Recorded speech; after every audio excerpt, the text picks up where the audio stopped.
हमने Dirac equation की study की थी और उस डिराक इक्वेशन की जो फॉर्म थी वो आपको समझाई थी। उसमें हमने देखा था कि दो कोफिशिएंट्स अल्फा और बीटा आते हैं। वो अल्फा और बीटा कोफिशिएंट्स जो हैं वो नंबर नहीं हो सकते और वो निश्चित रूप से मैट्रिक्स हैं, क्योंकि अल्फा और बीटा का अपने एक दूसरे के साथ व खुद के साथ एंटी कम्यूटेटिव होना आवश्यक है। तो आज के लेक्चर में हम ये देखेंगे कि जो डिराक मैट्रिसेस हैं अल्फा और बीटा, उनकी नेचर क्या होनी चाहिए। As we discussed already, these are the conditions for alpha and beta matrices. Number one, alpha x square equal to alpha y square equal to alpha z square equal to beta square equal to 1. Number two, anti-commutative nature of alpha from itself. And number three, anti-commutative nature of alpha and beta, alpha x plus beta alpha x equal to beta alpha y plus alpha y beta equal to alpha z beta plus beta alpha z equal to 0, and alpha and beta should also be Hermitian. तो alpha I square equal to beta square equal to 1, इसका मतलब ये है कि square इन matrices का 1 या unit होना चाहिए और इनकी आइगन वैल्यू जो होंगी वो +1 या -1 हो सकती है। तो हम अगर ये देखें कि इनका स्क्वायर 1 के बराबर हो, इस तरह की कोई मैट्रिसेस हम सर्च करें तो पहली जो मैट्रिसेस हैं हमारे दिमाग में पाउली स्पिन मैट्रिसेस के बारे में विचार आता है, जो कि पाउली स्पिन मैट्रिसेस का जो स्क्वायर है, मैग्नीट्यूड का स्क्वायर, वो 1 के इक्वल होता है। इसलिए फर्स्ट ऑफ ऑल हम अल्फा और बीटा की नेचर डिसाइड करने के लिए ये मानते हैं कि ये इक्वेशन पाउली स्पिन या ये मैट्रिसेस पाउली स्पिन मैट्रिसेस है। और पाउली स्पिन मैट्रिसेस जैसा कि आप जानते हैं, sigma x equal to 0 1 1 0, y equal to 0 -i plus i 0 and sigma z equal to 1 0 0 -1। And clearly ये जो मैट्रिसेस है ये 2x2 की मैट्रिसेस हैं और एक दूसरे से एंटी कम्यूट करती हैं। तो अल्फा जो मैट्रिसेस हैं उन्हें हमने पाउली मैट्रिसेस की तरह लिख दिया है। तो अब जो चॉइस है बीटा मैट्रिसेस की, वह सिर्फ एक यूनिट मैट्रिक्स की रूप में बनती है, यानी कि जो बीटा मैट्रिक्स है उसको हम i इक्वल टू 1 0 0 1 मान सकते हैं। तो ये जो मैट्रिक्स है unit matrix, this is a unit matrix but it commute with all these. This is the problem with the unit matrix. If you see sigma x I, then this will also be equal to I sigma x. That means ये जो unit matrix है वो सारी जो Pauli spin matrices है उनसे commute कर जाती है। इस कारण ये जो पाउली स्पिन मैट्रिसेस है वो मैट्रिक्स अल्फा मैट्रिक्स के लिए एक सूटेबल चॉइस नहीं हो सकती, क्योंकि ये हमारे रिक्वायरमेंट से डिफरेंट हैं। तो फिर हम इसकी नेचर जानने के लिए ये करते हैं कि alpha x beta plus beta alpha x equal to 0।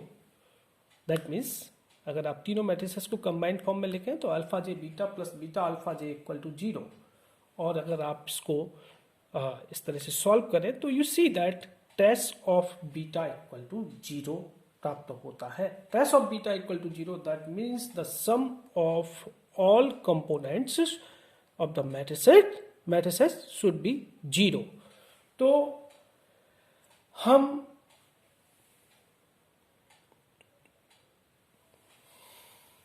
जो ये जो लिखा है मैंने, the sum of its diagonal elements should also be equal to 0। तो क्लियरली बीटा जो है वो ऑड डायमेंशनल नहीं हो सकता।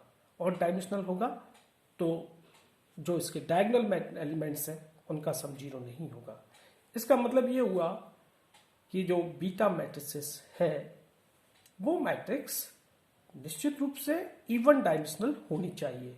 यानी कि जैसे हमने पहले पाउलिस मैट्रिक्स की फॉर्म में माना था, वो पाउली मैट्रिक्स की फॉर्म में 2x2 की मैट्रिक्स थी और 3x3 की ये हो नहीं सकती।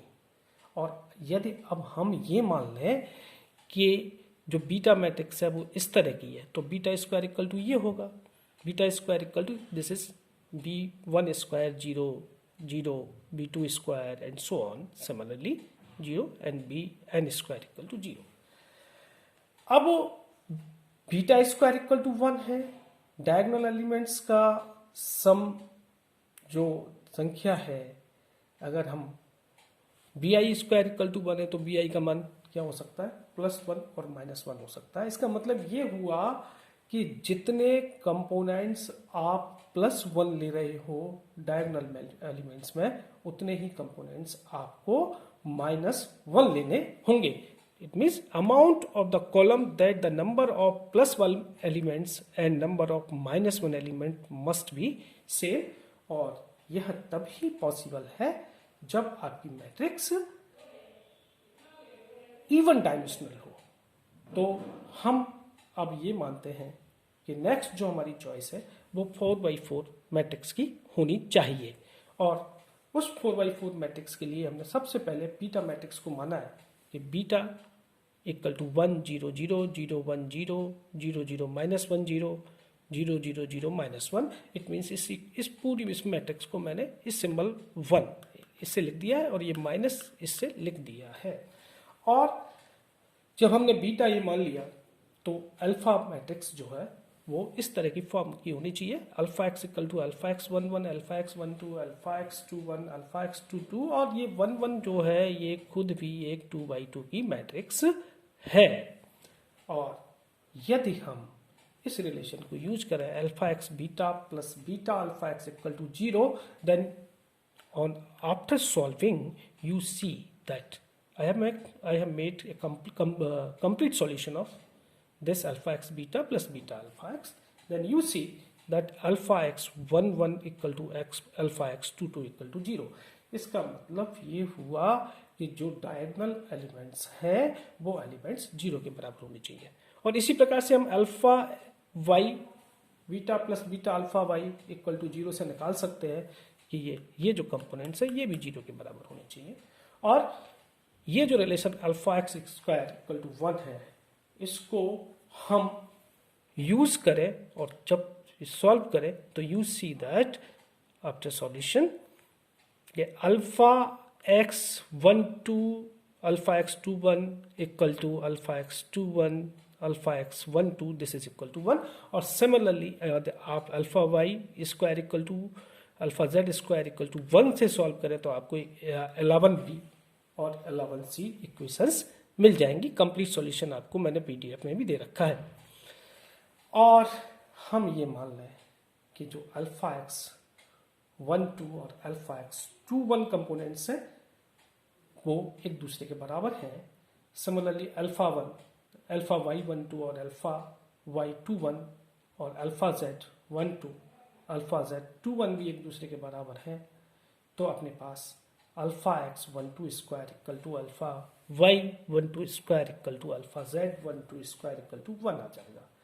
और अब इस रिलेशन को यूज करें alpha y plus alpha y alpha x equal to 0, और इसको यूज कर हम सॉल्व करें तो हमारे पास जो कंडीशंस आती हैं वो condition alpha x 1 2 alpha y 2 1 plus alpha y 1 2 alpha x 2 1 equal to 0। और इसी प्रकार से इन इक्वेशंस में alpha y alpha z plus alpha z alpha y equal to 0 और इसमें ये मान रखें और इनको सॉल्व करें तो you have equation number 13b and 13c। तो हमने ये देख लिया कि हम जो कंपोनेंट्स आपने अल्फा एक्स 1 2 और अल्फा वाई 1 2 अल्फा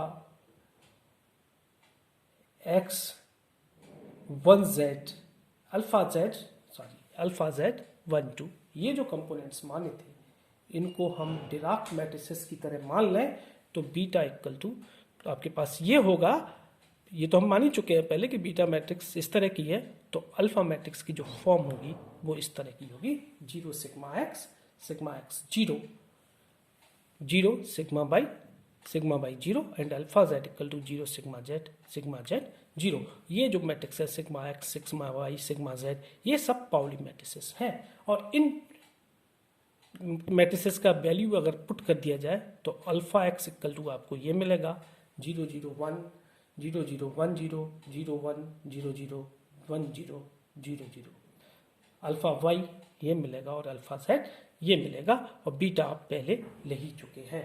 इस प्रकार हम देखते हैं कि जो अपने पास जो मैट्रिसेस आती हैं ये 4x4 की मैट्रिसेस हैं, अल्फा और बीटा मैट्रिसेस, 3 मैट्रिक्स ये हुई, और चौथी मैट्रिक्स बीटा मैट्रिक्स है जिसको आप ले चुके हैं, बीटा इक्वल टू 1 0 0 0 0 1 0 0 0 0 -1 0 0 0 0 -1, और कंबाइंडली अपन लिखना चाहें तो 3 अल्फा मैट्रिसेस हैं, वो matrices alpha equal to 0 sigma 0। ये ध्यान रखने वाली बात ये है कि ये खुद जो कंपोनेंट्स हैं वो 2x2 की मैट्रिसेस की फॉर्म में है।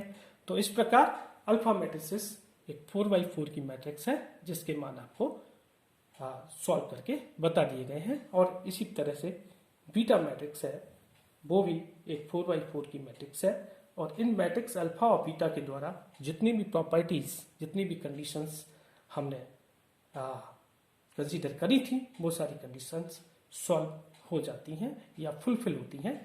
ये डिराक मैट्रिसेस की नेचर हमने आज डिसाइड कर दी है। Thank you.